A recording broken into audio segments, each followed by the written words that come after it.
We go from our cowboy to your bowboy. This is your Feel Good Breakfast Show in the kitchen and kickstarting our Asian-inspired recipes. This morning, we dive into the art of making fluffy, delicious bao buns. These soft, steamed delights are perfect for stuffing with your favorite fillings and will surely impress your taste buds. And we're joined by one of the top 3 finalists of the Taste Masters Season 5. Melisha Hoskin is here, and she's going to show us exactly how these are made. Now, first and foremost, did I mention that I'm proud of you?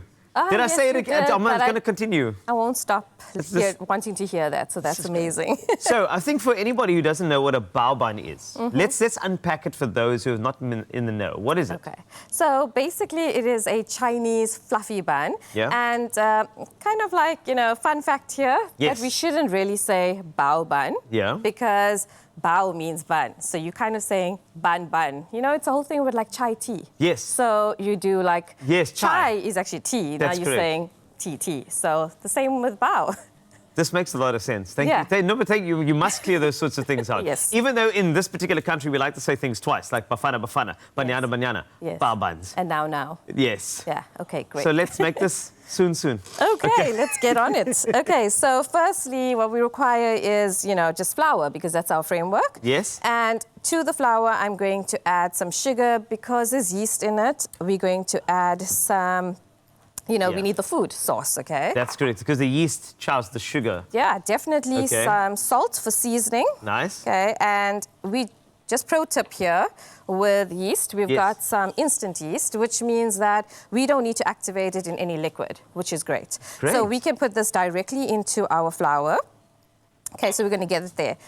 Also, just be very careful to not put salt on here because that's going to kill the yeast action. Okay. That is completely... That's such a pro tip. Yeah, so if you're going to put the salt on, it's going to kill the actual action of the rising. So we don't want to do that. Okay, we're separating them. They're not friends, so we're not going to put them together. Brilliant. I love using baking powder in a yeast product because it's kind of like an improver. It adds more fluffiness, more texture to that. It reacts, doesn't it? It reacts better. So as the yeast does its thing and sort of, gets the reaction that you want, then of course the baking powder also has a reaction. So you have more aerated, sort of results. Not that I know anything about No, that you are just right on track. Anyway, but the thing is, if I look at your journey, you had a lot of ingredients thrown in.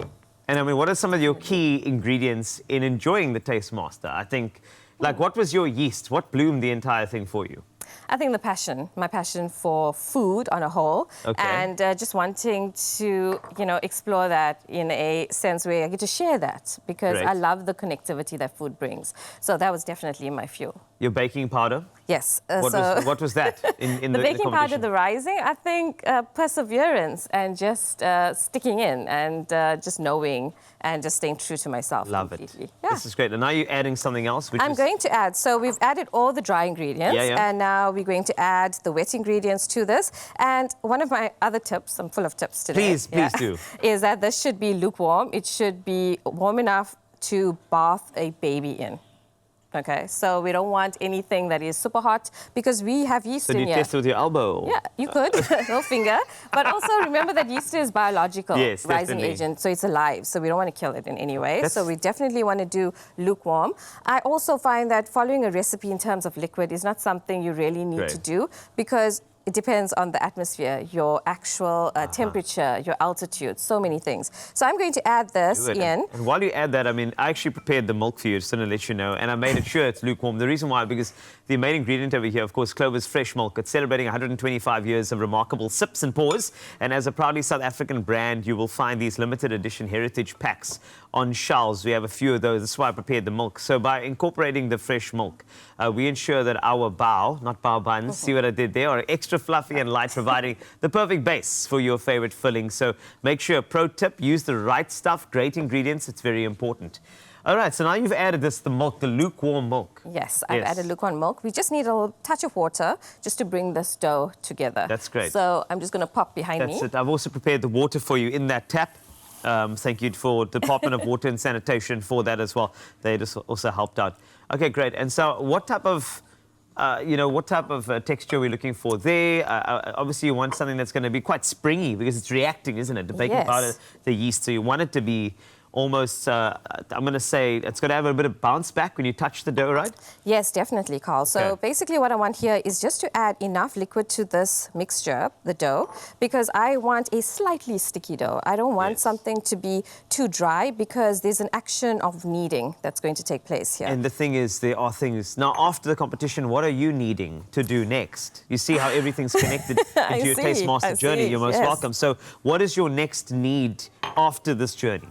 After this journey, I have been working on a book. A pastry book, yes. And I love that in the challenge there was the book cover challenge, which was amazing because I couldn't believe that was happening because this is exactly the journey that I'm looking to get into.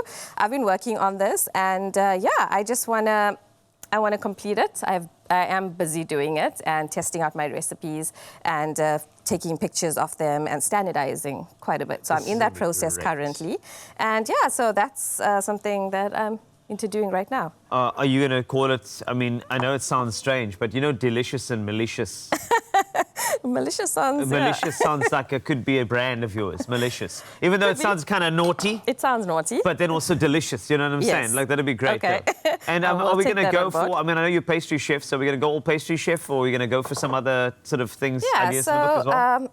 You know, I actually want to call it more than a one-trick pony, because I love the idea of double-duty items. Sorry, what? I just saw Graham on a horse, and now you're calling this a pony. Everything's connected Look today. At that, I love this. Yes. So this is great. So I want to basically call it more than a one-trick pony because I want to be able to introduce a recipe that can, with small tweaks and just adding one or two ingredients, will turn into something different and amazing. So I, you know, as someone in the pastry industry, you learn a lot of techniques and tips that I think we are not very affiliated with, novice, and also people that are into pastry. I think if you had a good recipe, a tried and tested recipe, you could definitely go ahead and, you know, change it up. And with the number of years I've been in industry, I definitely can change up a recipe. This is very exciting, you know, that, and I think for, let's just say this is season 5 of Taste Master. I know that there are many, many culinary whizzes on their couches right now watching you and I in this kitchen thinking like, yo, could I actually do this? I'm not sure. There's self-doubt. You know, whenever you go into this thing, I'm sure for you as well, when you got that call, you're probably thinking like, is this actually for me? Am I equipped for this? What would you say to the people, having gone through this process, who want to start and say, Taste Master 2, like, you know, season 6, I want to jump in there. What do you want to say to them to get them off the couch and believing in themselves? I think the first thing for me is the belief in yourself. I think I lacked that a little bit, although with all my years in industry, and that could be definitely a defining factor. But if you know, if you have the passion to do something and that is something you really want to do and you want to get yourself out there, I think you have to challenge yourself. You have to put yourself out there. And that is, I can tell you 100%, if you're on Taste Masters Season 6, you will learn so much. Even someone that is in pastry, in the world of hospitality, I understand it. But, I mean, you just grow so much through experience. And you meet the best people. I think out of everything, the connection aspect for me has been super amazing. Well, let's fast forward for a second. This eventually is going to become, I'm assuming that once that the proof is in the proofing, right? Yes. And so this is going to have this, so it's going to be there, and obviously we're going to cover it with a couple of blankets and cling wrap, as that's what I do at home anyway. And now we've got this, right? So it's beautiful, and it's almost aerated in a lot of ways. And so now we get to complete this recipe. So is there any skill to the rolling of this that you want to share? Because you're full of tips today, aren't you? So let's go. Let's just talk about this quickly. In terms of the rising, it needs about an hour and a half, maybe, depending on the temperature. Also, a nice tip is to put it on a little bowl of steaming water if you are in a bit of a rush and a hurry, and that's also going to puff up a bit faster. Okay, so tips on rolling: lightly floured surface. You don't really want to go in with too much of flour because it's going to absorb into the dough. Okay? So, yeah, just a bit of confidence here. Just pull it out. Okay, and this is confidence. So here's the thing. While you're doing this, you just said confidence. And the thing is, everybody will tell you, and I asked you about people who are sitting in their couches waiting to start their Taste Master journey, as you have, and there's a lot of self-doubt. But the thing is, right, on your days where the dough doesn't proof, on the days where things are kind of not going to plan, all the ingredients are not happening, the dough is sticking to the counter, Like, those are the moments, I think, where the true test of somebody who is resilient comes out. Yes, definitely. So in those moments, for you, how did you get yourself out of there?